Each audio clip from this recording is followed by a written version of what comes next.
Shalom, shalom, amis fidèles, chrétiens de qualité supérieure. Nous vous disons bonjour et bienvenue à Wake Up, votre matinale chrétienne à la gloire du Seigneur. Installez-vous bien et puis merci de recevoir... Mathie, je m'annonce. Mais comment tu t'annonces? Oh, je vais dépasser Aria Willy. Je m'annonce moi-même, c'est mieux. Harry, tu attends après. Tu vas bien, ma sister? Oui, ça va très bien. Et je suis sur ta gauche. Oui. Mais ça fait rien, Harry peut attendre. Donc, ok. Donc, annonce Harry, comme tu t'es annoncé. Et on va recevoir Harry Aweli. Bonjour tout le monde sur le plateau. Bonjour Nani. Ça va bien? Ça va, tu vas bien? Oui, je vais très bien. Là, on part au cinéma. Aujourd'hui, notre n'ira pas au cinéma aujourd'hui. On parlera essentiellement d'actualité, voilà, actualité chrétienne. Voilà. Ah, je comprends un peu le style. Oui, avec oui, le le dernier bouton. C'est ça. Là, ça fait sérieux. Oui, je t'assure, voilà, D'accord. vu vraiment l'importance de l'ordre du jour, comprenez mon attitude. Vraiment, je comprends pourquoi Mathis s'est annoncé. Parce que là, C'est ça. tu méritais tous les honneurs. Allez, tout le monde est bien installé. Nous vous présentons ce matin une charmante dame qui nous a quand même manqué. Voilà. Il s'agit de Madame Kwame Aïssata. Elle est juriste. Shalom, shalom. Shalom, shalom. On va rapprocher le micro. D'accord, merci. Vous allez bien? Je me présente, je vais très bien, merci. D'accord. Oui, présentez-vous. Ok, je me présente, je suis Madame Kwame Assiata Diomondé. Je suis magistrate et présentement, j'exerce en qualité de sous-directrice à la direction des droits de l'homme du ministère de la Justice et des droits de l'homme et sous-directrice chargée des personnes vulnérables, du suivi et de l'assistance aux personnes vulnérables plus précisément. J'ai bien noté. Merci. Hein. Personne vulnérable. Vulnérable. D'accord. C'est super. Installez-vous bien, Madame Kwame. Et puis le pasteur Nassé Fernand est avec nous. Shalom, pasteur. Shalom Nami, shalom Mati, shalom Maria Willy. Et puis shalom à ma soeur, Madame Kwame Aïssata. C'est Aïssata, non? Assiata. Aïssata, Et content ok. de vous retrouver après autant d'années passées quand même.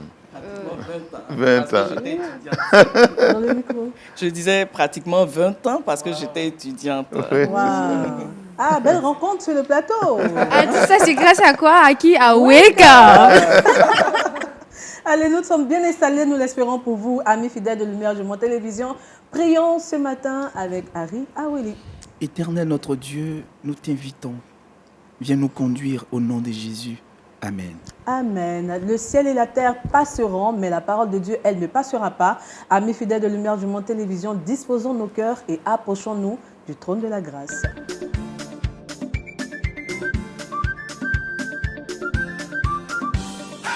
Pasteur, comment faire pour être heureux? Belle thématique. Oui.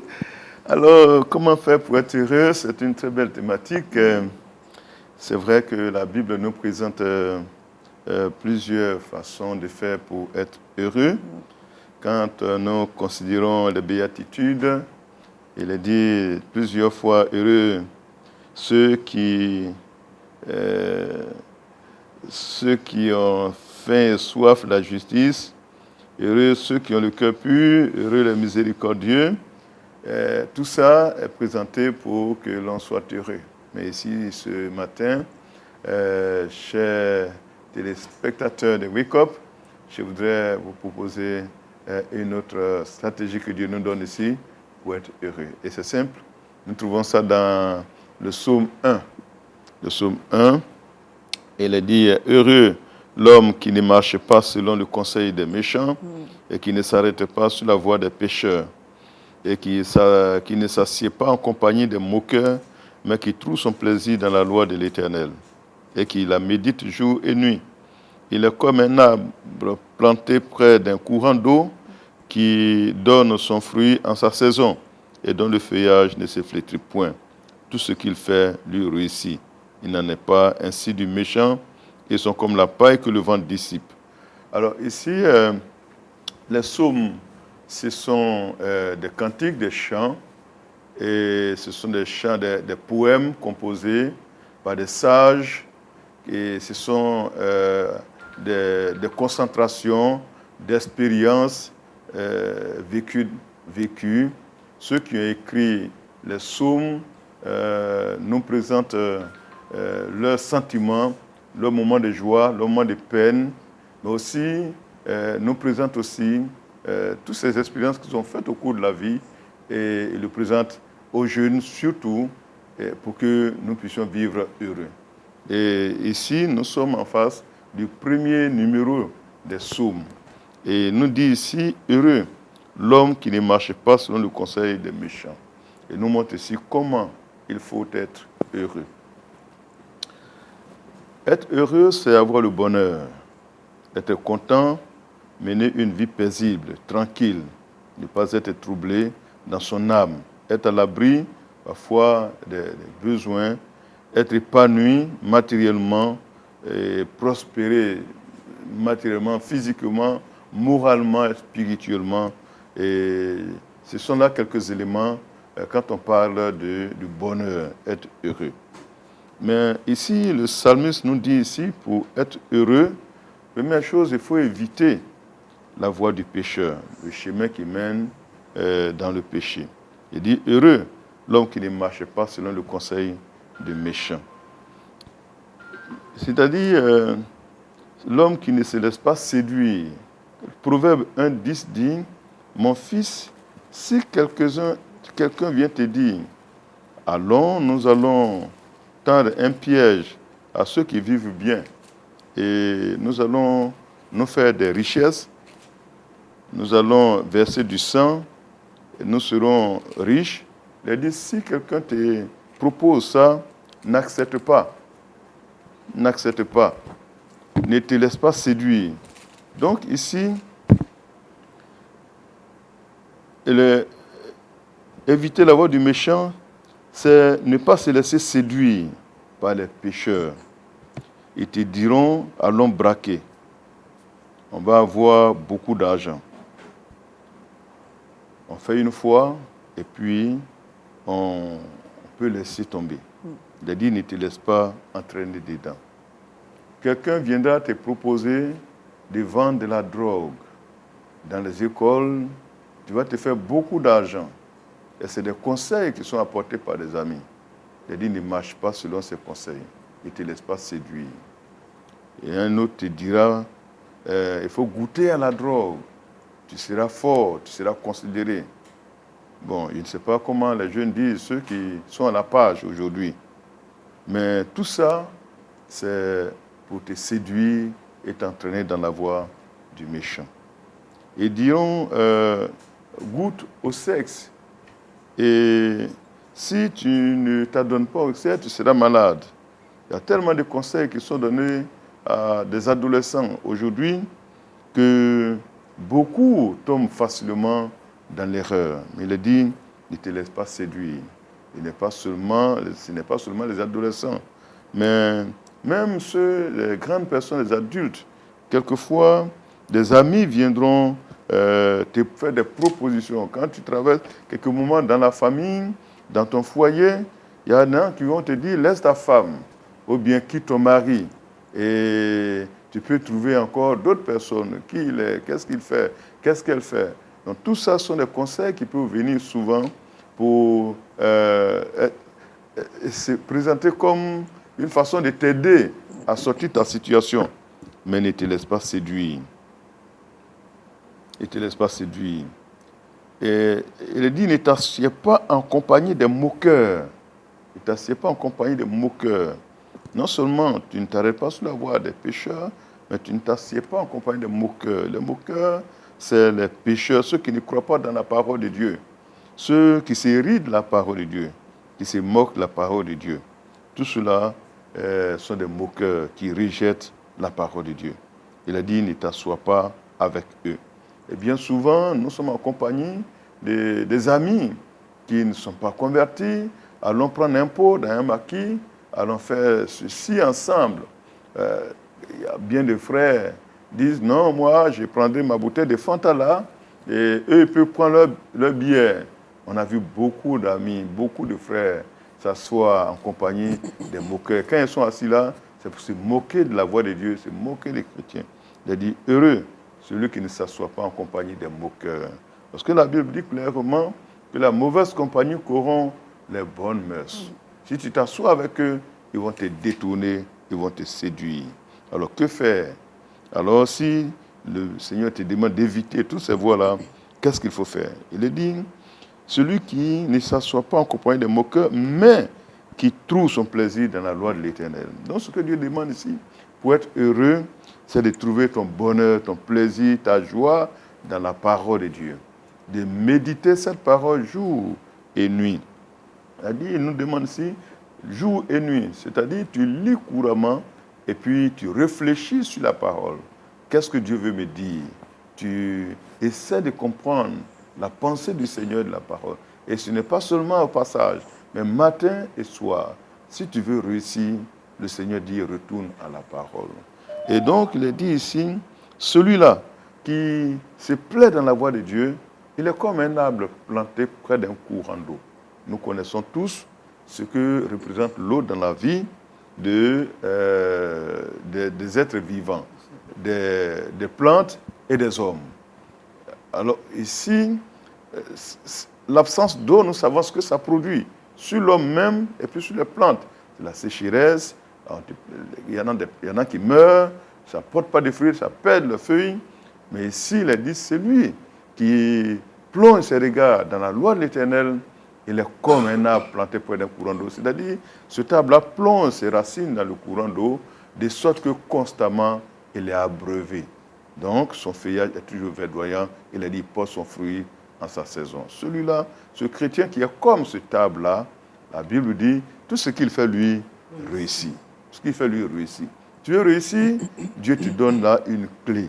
Tout ce que tu veux faire, tu réussiras si tu sais revenir au Seigneur et plonger tes regards dans la loi de Dieu. La Bible dit, il n'en sera pas de même pour le pécheur. Il met ici un parallèle antithétique entre le comportement de celui qui aime Dieu et celui qui n'aime pas Dieu. Il est dit, celui qui n'aime pas Dieu, celui qui est moqueur, il est comme la paille que le vent dissipe. C'est-à-dire, celui-là, son sort, c'est la perdition. Son sort, c'est le malheur. Son sort, c'est la destruction. Et Dieu ne veut pas qu'il en soit ainsi pour toi, mon frère. Ce matin, je t'encourage à te tourner vers le Seigneur, à plonger tes regards dans la loi de Dieu. Que Dieu te bénisse. Amen. Merci, pasteur, pour ce bel enseignement qui vient encore nous orienter, nous guider dans notre marche chrétienne. Mais pasteur, j'ai une préoccupation. Pendant que vous étiez en train de parler, franchement, j'avais plein de trucs qui me tulipinaient l'esprit. Donc, je voudrais vous soumettre ma préoccupation. Oui, d'accord. C'est vrai, la Bible nous dit de ne pas être en compagnie des moqueurs. En même temps, la Bible nous dit que nous sommes le ciel de la terre, le sel de la terre et la lumière du monde. Est-ce que notre présence dans un entourage de moqueurs, de pécheurs, ne pourrait pas les impacter pour qu'ils puissent changer et que nous puissions les envoyer au Seigneur? Est-ce qu'il faut couper tout lien parce que le Seigneur nous dit de ne pas être en compagnie des moqueurs, ou également essayer de les côtoyer pour apporter un plus, soit les transformer, les envoyer au Seigneur? Le Seigneur dit, on ne peut pas sortir du monde et donner des enseignements à ceux qui, se nommant frères, vivent mal. Il dit, n'ayez pas de contact avec eux. Il dit, non pas de façon absolue. Il ne faut pas avoir de contact avec tous les inconvertis, tous ceux qui vivent mal. Mais si on ne doit pas avoir contact, c'est avec ceux qui sont chrétiens et puis qui vivent mal. Donc, le Seigneur ne veut pas qu'on coupe avec ceux du monde. Mais ce qu'il veut ici, c'est que nous ne pratiquons pas ce qu'ils font. Nous ne nous associons pas avec eux dans leurs actions, leurs activités. Nous ne faisons pas ça.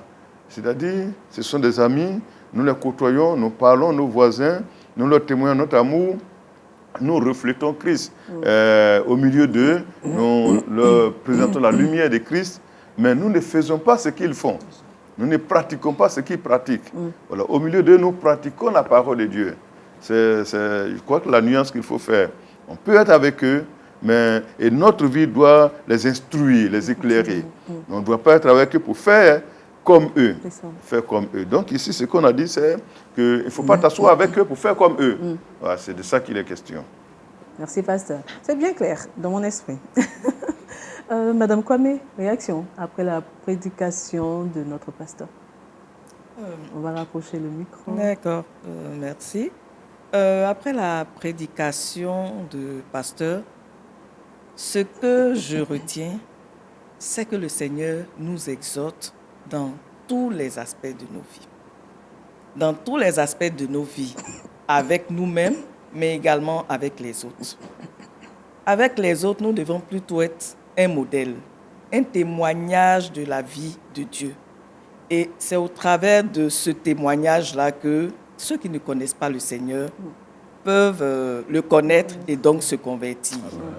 Nos vies n'ont pas ressemblant à ceux qui ne connaissent pas le Seigneur, mais plutôt comme impactant par nos bonnes œuvres, par l'obéissance surtout à la parole de Dieu. Amen. Merci beaucoup, madame. Pasteur, c'est l'heure de la prière.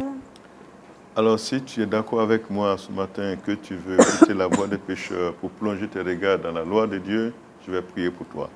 Père, je veux t'apporter ce bien-aimé qui ce matin a entendu ces quelques paroles, qui prend la décision désormais de quitter la voie du pécheur, le chemin qui mène à la perdition, mais de revenir aux fondamentaux, à la loi de Dieu, à la parole de Dieu, de l'aimer, de la méditer constamment, notre Dieu, de la pratiquer.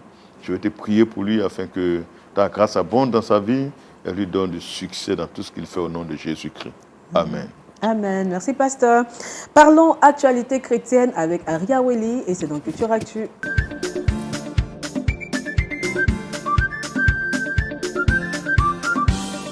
Aria Welly, ce matin, tu nous parles de l'Assemblée générale de l'Alliance évangélique mondiale. Effectivement. Okay.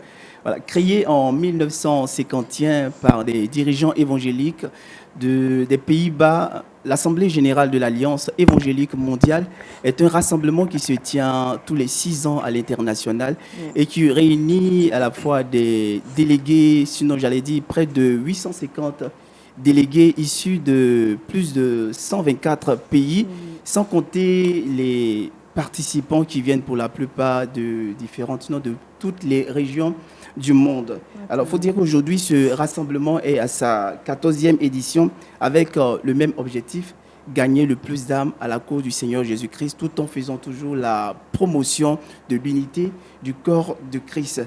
Alors, on va faire simple, je vais vous donner juste une image d'illustration pour que vous puissiez déjà voir l'ambiance qui prévaut pendant ce rassemblement.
Belle ambiance. Hein. Oui, effectivement. Alors, l'image que nous venons de voir, c'était Séoul 2025. Donc, c'était la dernière édition qui a eu lieu du 27 au 31 octobre dernier. Voilà.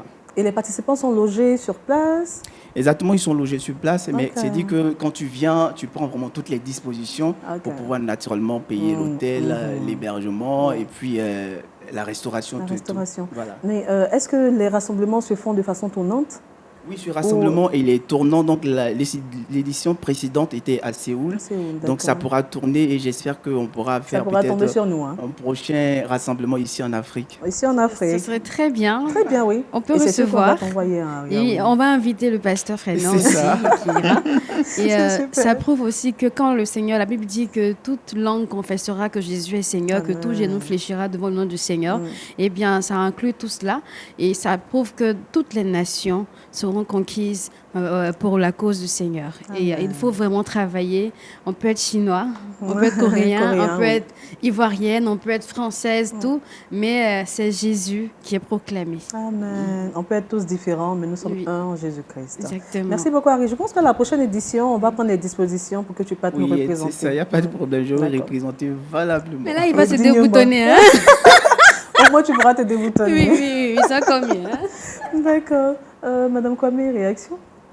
Ok, en réaction, je dirais que cet événement constitue une bénédiction pour le corps du Christ. Et me fait penser à la parole de Dieu qui dit qu'il est beau et doux pour des frères de se retrouver, de se rassembler, parce que c'est là que Dieu apporte une bénédiction particulière.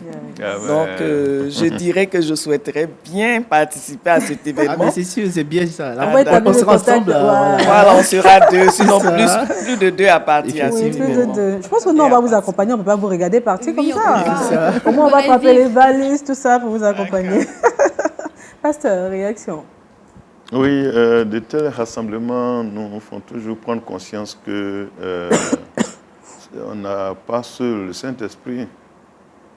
Quelquefois, des communautés qui pensent que vraiment c'est avec seul que Dieu se manifeste. Mais non, ce n'est pas vrai du tout. Le Seigneur se manifeste à travers toutes les communautés évangéliques, en tout cas celles qui savent mettre Dieu devant, Dieu se manifeste pleinement. Et quand tu participes à des moments comme ça, tu apprends à respecter, à considérer les frères et à réaliser qu'au travers des uns des autres, Dieu travaille et pour le salut des âmes. Amen. Merci, pasteur. Sois béni, Aria Willy. Yes. Merci à tout le monde sur ce plateau. Place à la vidéo du jour. Ce matin, notre vidéo met en lumière une machine capable de désinfecter des casques de moto rapidement et efficacement. Je vois que vous êtes un peu surpris, étonné. Bon, regardons ensemble cette belle vidéo.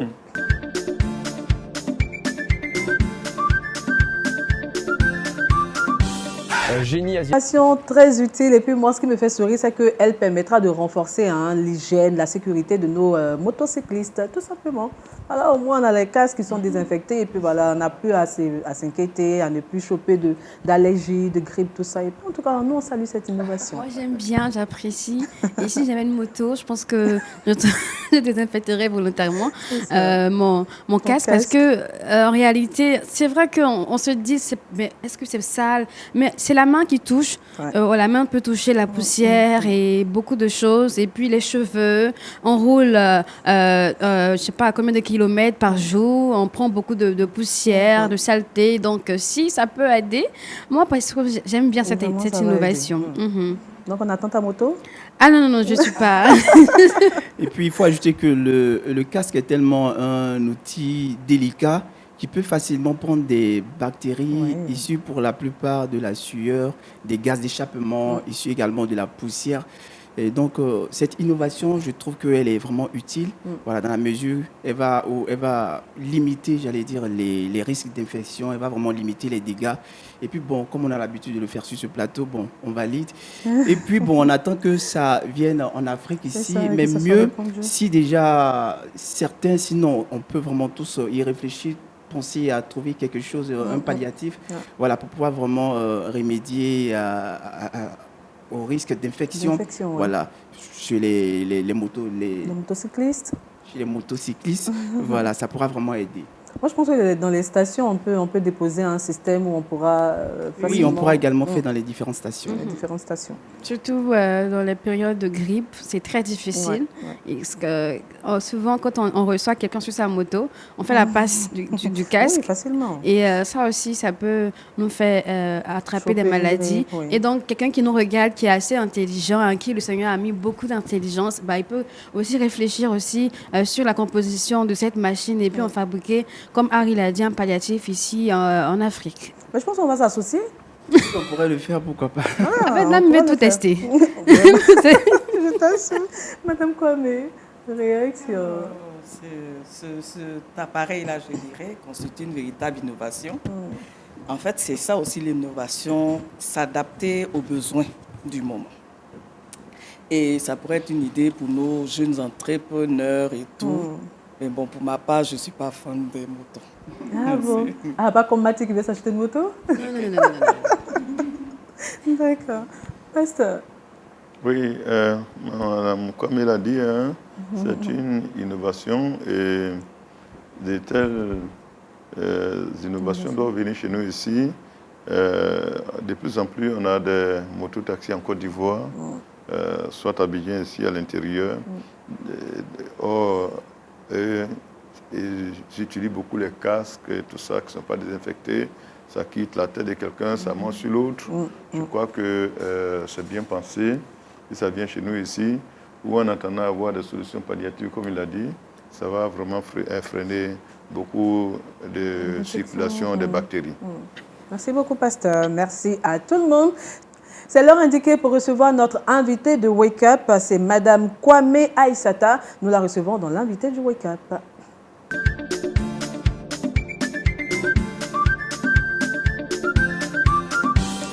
Madame Kwame, encore une fois, bienvenue. Ce matin, nous parlons des successions. Merci pour l'opportunité que vous nous donnez pour notre présence sur ce plateau.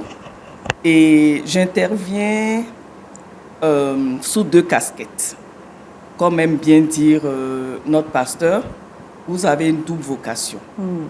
Vous êtes serviteur de l'État et vous êtes serviteur de Dieu. Donc, j'interviens en tant que serviteur de l'État, sous-directrice en charge des personnes vulnérables à la direction des droits de l'homme du ministère de la Justice et des droits de l'homme. Et je voudrais aussi saisir l'occasion pour dire merci à ma hiérarchie qui m'a donné cette opportunité. Lorsque le courrier a été adressé, l'invitation a été adressée au ministère de la Justice par l'entremise, je dirais, de monsieur le directeur des droits de l'homme, il n'a pas manqué de donner un accès favorable, un avis favorable. Et ce, dans la mesure où, en tant que structure étatique, nous sommes chargés de promouvoir, c'est-à-dire faire connaître les droits de l'homme. Donc, à ce titre-là, je vais présenter un thème qui est d'actualité et qui parle de la vie de tous les jours.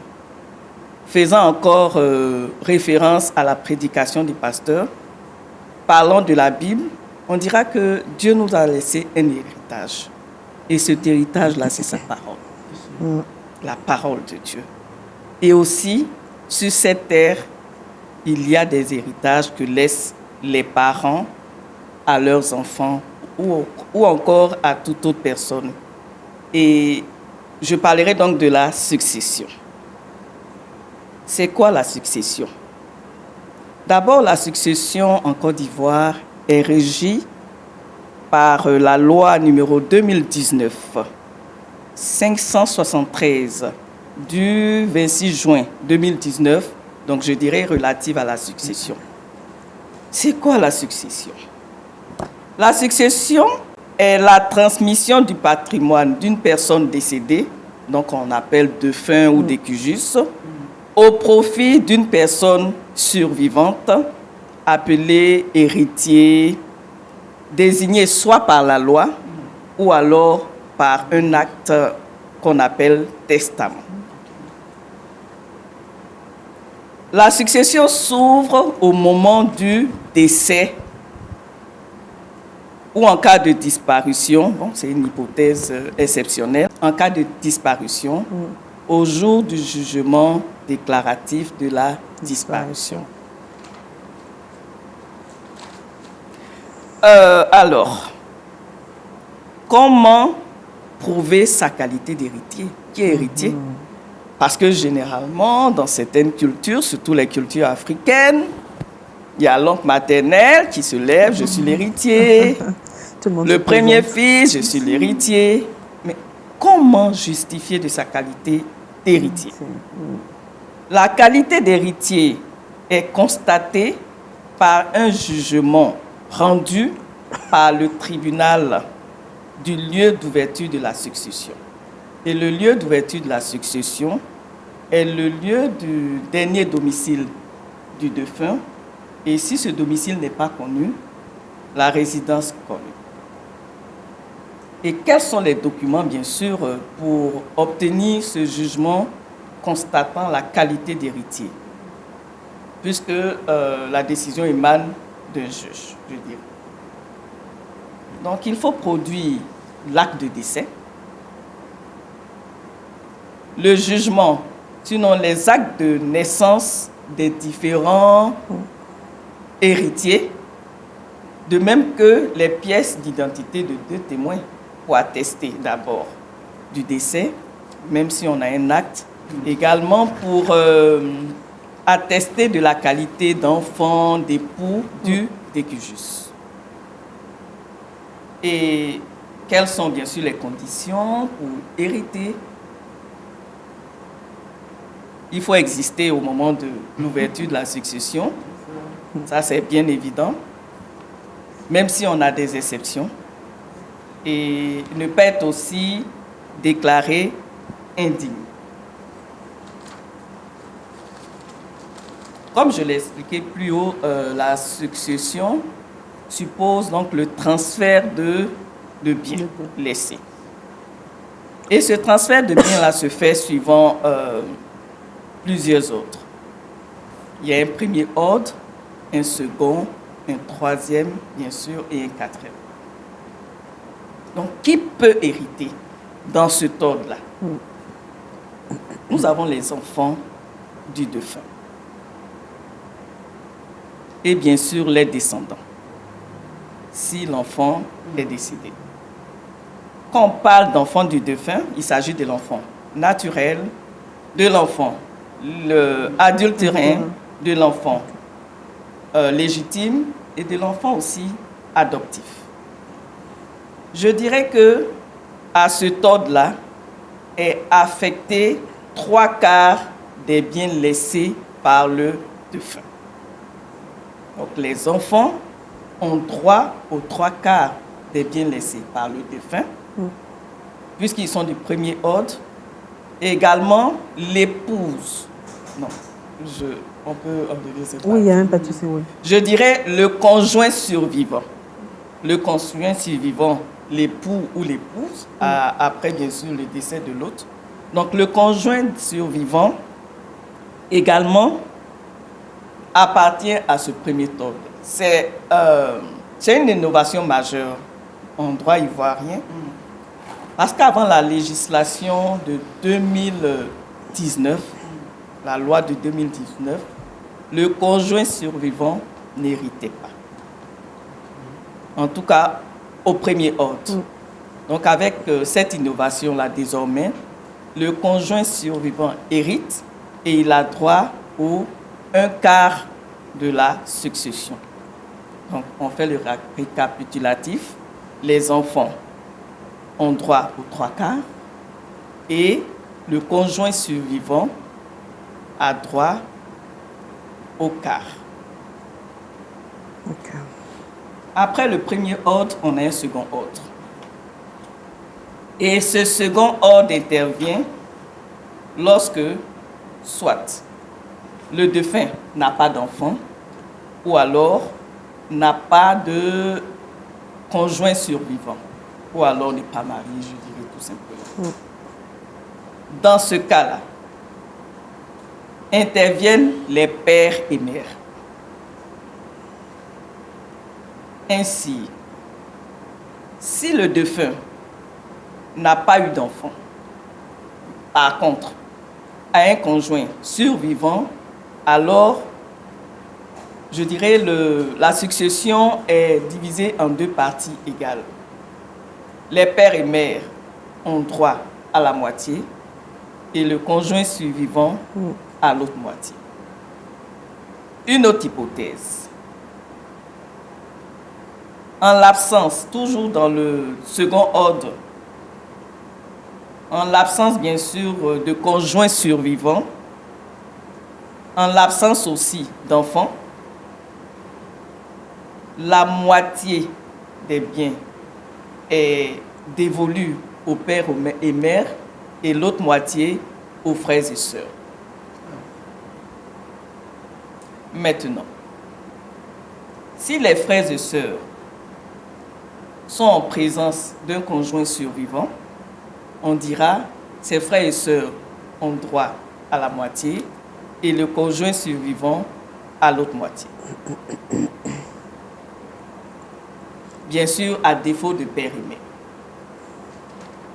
Donc voici présenté l'ordre, il y a un troisième ordre et bien sûr intervient le quatrième ordre, mais le quatrième ordre, je dirais, il intervient lorsque le défunt n'a laissé aucun parent, père et mère, enfants, conjoints survivants, collatéraux ou autres.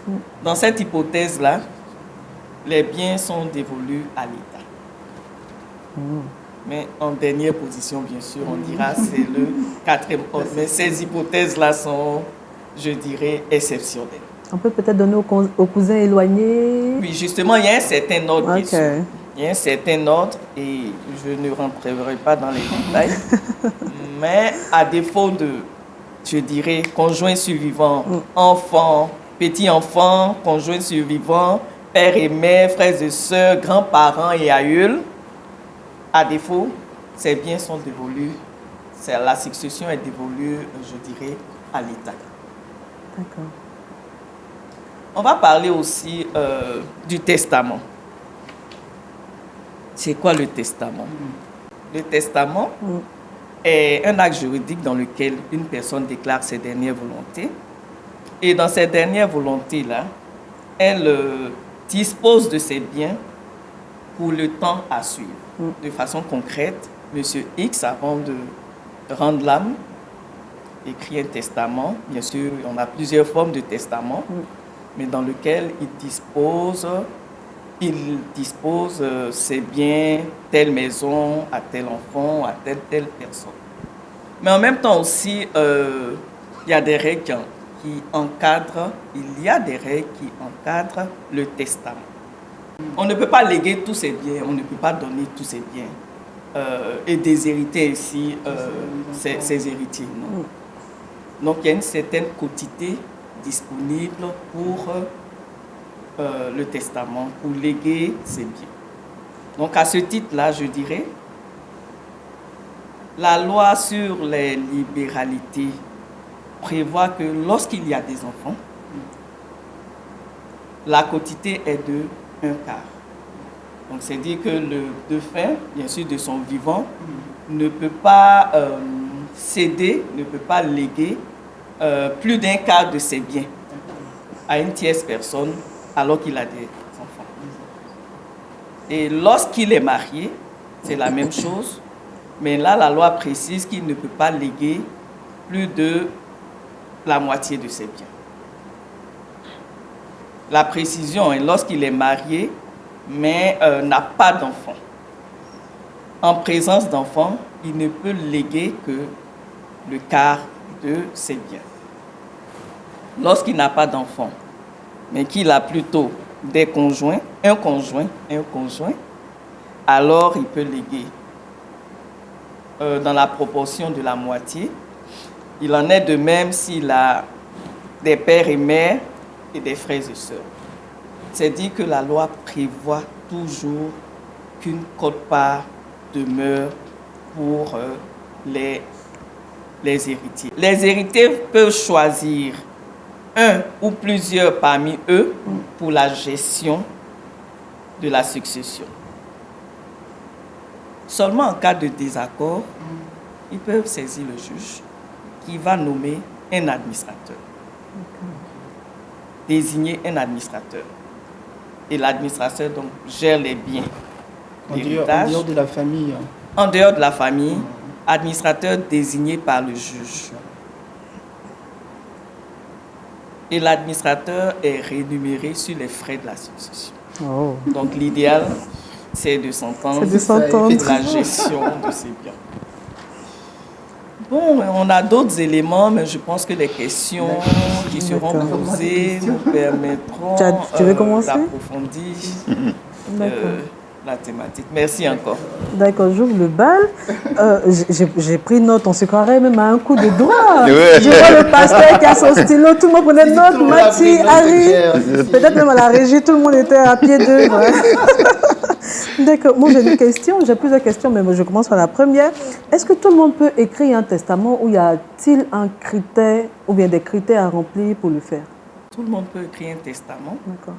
Mais là encore, je dirais tout majeur. Il faut avoir des biens. Il faut avoir des biens. Il faut avoir des biens. Peut-être écrire un testament pour dire Aria Weli, tu sais, je t'aime. Mathieu Kwame, juste te rappeler que je t'aime. C'est ouvert à tout le monde. D'accord, merci beaucoup.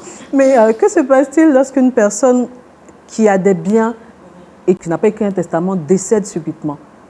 Que se passe-t-il? La question est régie par la loi, comme je l'ai expliqué tout à l'heure. On a dit que la loi prévoit un ordre de succession. Et au premier ordre, on a le conjoint survivant et les enfants. Le conjoint survivant à hauteur de 1/4 des biens laissés et les enfants à hauteur de 3/4 des biens laissés. D'accord. Aria Weli, question? Voilà. Donc, moi, j'ai une question.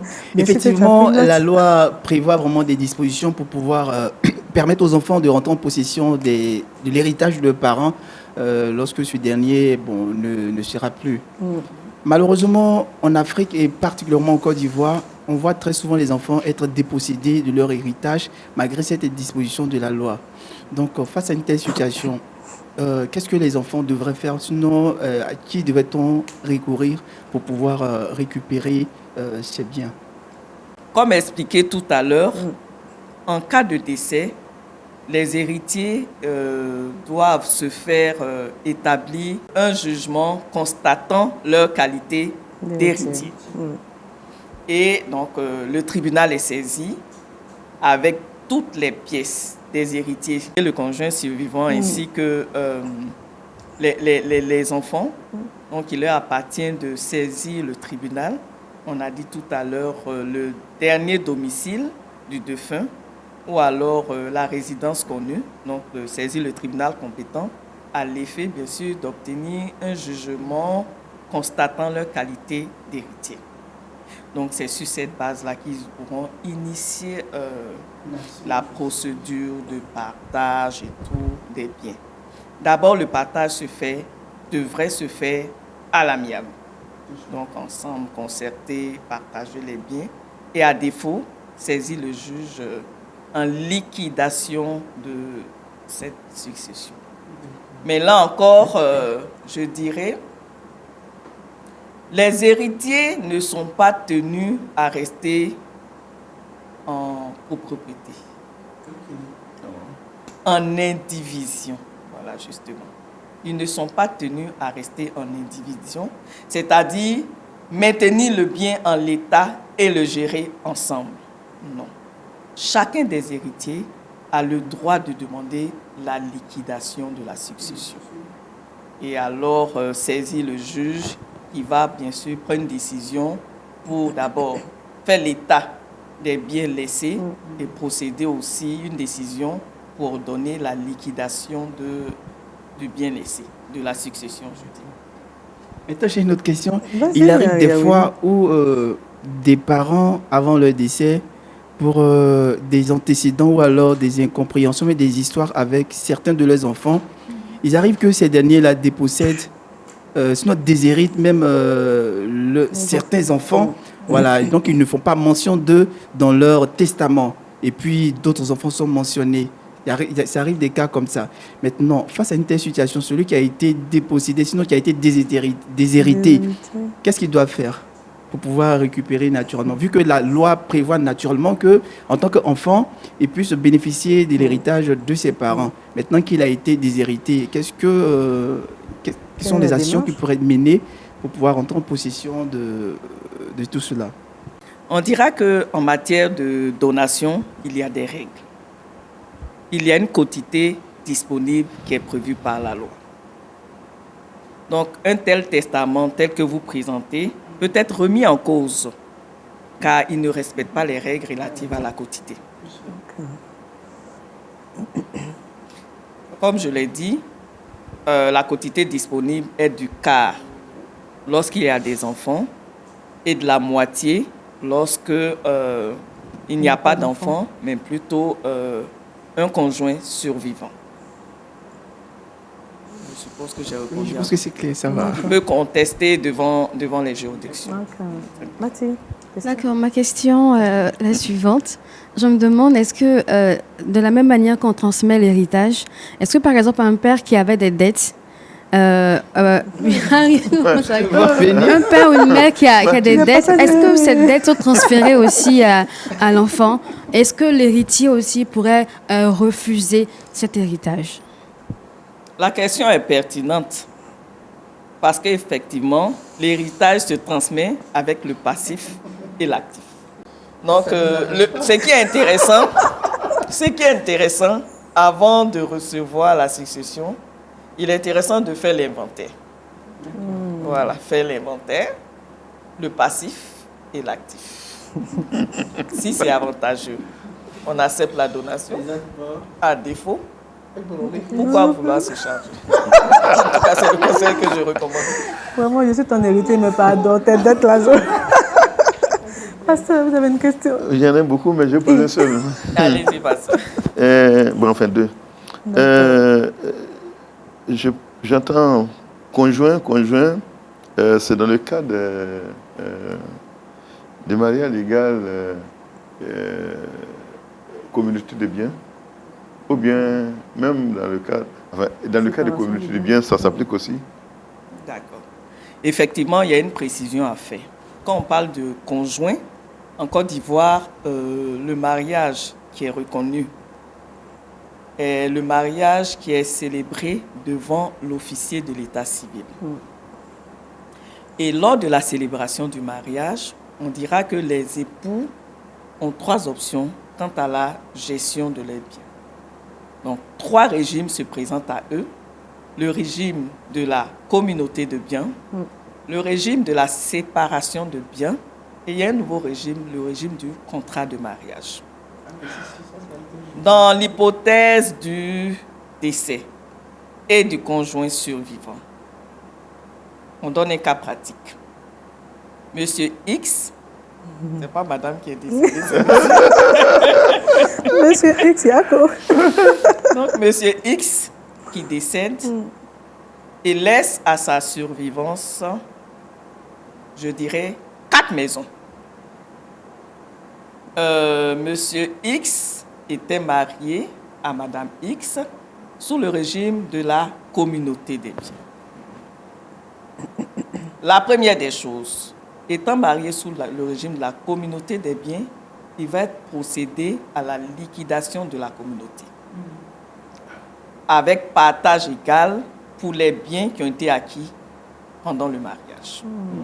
Donc, le couple avec 4 maisons, marié sous le régime de la communauté, madame, il lui revient 2 maisons, et ce sont les 2 autres maisons qui rentrent dans la succession. Ah, d'accord. Et c'est dans cette succession-là encore des 2 autres maisons que madame a droit au cas. Donc, sous le régime de la communauté, elle a non seulement droit à la moitié en raison de la liquidation de la communauté, et en qualité d'héritière, elle a droit au quart de la part, bien sûr, de son défunt mari. Donc, on est sous le régime de la communauté des biens. Relativement au régime de la séparation des biens, on dira que après le mariage, le décès, chacun des époux, et même s'il y avait divorce, c'est la même chose, chacun des époux dispose de ses biens propres. Donc la dame, pourquoi la dame? Question. Parce que vous mourrez avant nous. Donc le conjoint survivant a le quart, bien sûr, sur l'héritage laissé par son mari, ces biens-là ne faisant pas partie de la communauté, puisqu'on est dans l'hypothèse du régime de la séparation de biens. Le contrat de mariage, il régit déjà, organise les biens, la propriété des biens. D'accord. Merci beaucoup, pasteur. Oui, d'accord. Je pense que hors antenne, on aura des coups. Merci beaucoup, Madame Kwame. On a bien aimé cet exposé. Partons au Trickbox avec Mathie.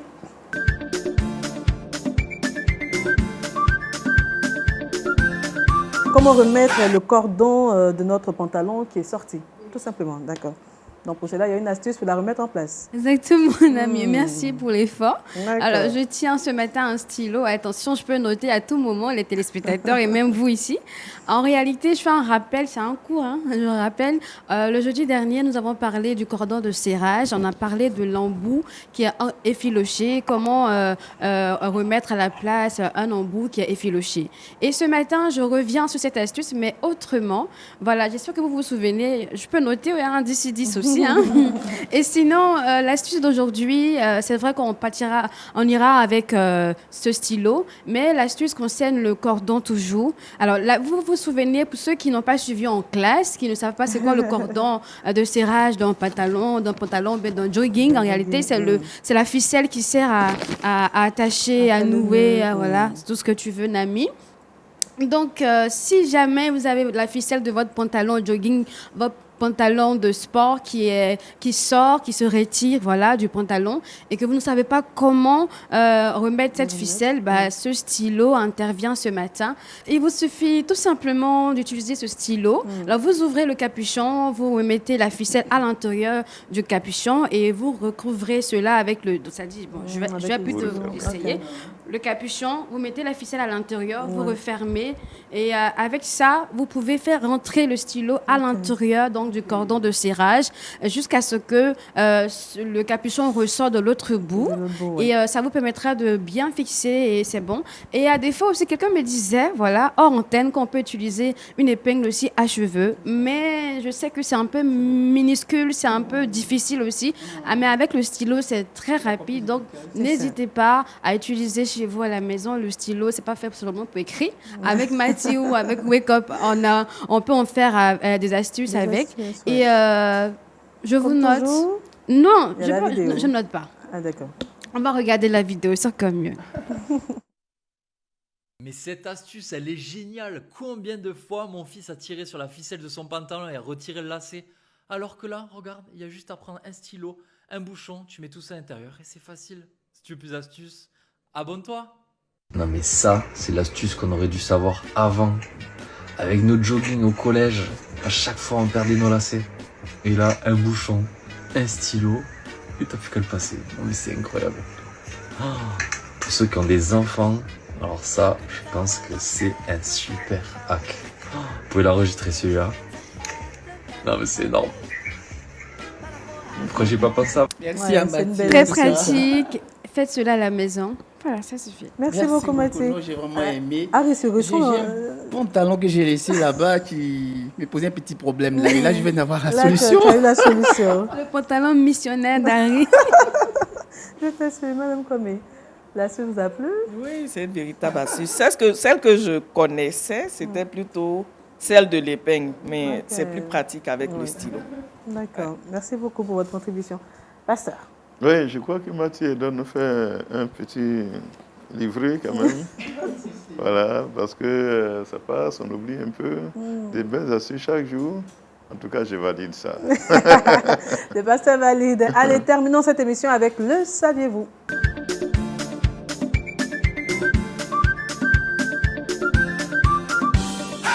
Connaissez-vous l'expression le pari pascalien? Oui, le pari pascalien qui est une approche rationnelle initiée par le philosophe chrétien, je précise, chrétien, mathématicien, physicien et scientifique français Blaise Pascal, voilà, qui est même l'inventeur, le tout premier inventeur de la machine à calculer.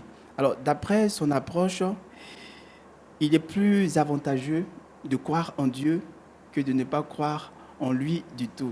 Et comment est-ce qu'il explique cela? Selon lui, si nous décidons de croire en Dieu et qu'il existe vraiment, voilà, nous pouvons gagner la vie éternelle et tous les biens, les privilèges rattachés à ce choix. Et si nous avons décidé tout de même de croire en lui et qu'il n'a pas existé, bon, nous ne perdons pas grand-chose vu que la vie de l'homme sur terre est éphémère et puis les biens rattachés, les biens matériels sont également éphémères. Donc, si nous croyons en lui qui n'a pas existé, qui s'avère qu'il n'a vraiment pas existé, bon, nous ne perdons pas vraiment grand-chose. Par contre, si nous n'avons pas cru en Dieu et qu'il a vraiment existé, nous risquons vraiment de tout perdre et de perdre la vie éternelle. En revanche, on peut utiliser le terme de pari pascalien pour pouvoir également désigner un choix, j'allais dire, fait par prudence, et qui consiste à miser sur ce qu'on a le plus à gagner, qui consiste à miser sur le choix le plus sûr. Maintenant, je vais vous donner un exemple beaucoup plus simple pour pouvoir vous permettre de comprendre. Je pourrais dire, par exemple, que pour moi, travailler est un pari pascalien. C'est mieux que tricher. Une façon de dire qu'en travaillant, on est plus sûr de gagner que de perdre. Voilà, même si parfois, en trichant, on peut par moments gagner, mais les conséquences qui découlent de cela sont par moments catastrophiques. Donc, il est encore mieux de travailler que de tricher. Donc, c'est plus sûr de gagner en travaillant. Voilà, donc voici un peu expliquer le thème de Paris pascalien. Paris pascalien. Merci beaucoup, Ari Aweli. Paris pascalien. Le verset boussole, Mathie. Le verset boussole de ce matin nous conduit dans Esdras, le chapitre 7, le verset 9 et 10, qui nous dit « La bonne main de son Dieu étant sur lui, car Esdras avait appliqué son cœur à étudier et à mettre en pratique la loi de l'Éternel. » Amen. Merci, Mathie. Merci, Ari. Merci, Madame Kwame. Merci encore à vous. Merci pour cette opportunité. Et je profite de l'occasion pour vous mettre à votre disposition ce prospectus-là. Ce dépliant qui parle du droit de la famille, simplement expliqué avec des questions. C'est d'ailleurs notre mission, comme je vous l'ai dit, faire connaître les droits de l'homme. C'est ça. Merci beaucoup, Madame Kwame. Merci infiniment pour cette brochure. Merci infiniment. Et puis là, je vois un couple. Ça me fait penser à mon futur mariage. D'accord, gloire à Dieu, il aura lieu et on sera présent, ça c'est sûr. Et même sans invitation. Une invitation à ma face. Pasteur, merci beaucoup. Merci beaucoup, Nami. À très bientôt, Pasteur. À très bientôt. Je suis à la disposition de l'MTV. Yes, merci, Pasteur. Merci à vous. Bon jeudi. Prenez soin de vous et puis que la grâce de Dieu vous localise. Shalom, shalom. Shalom.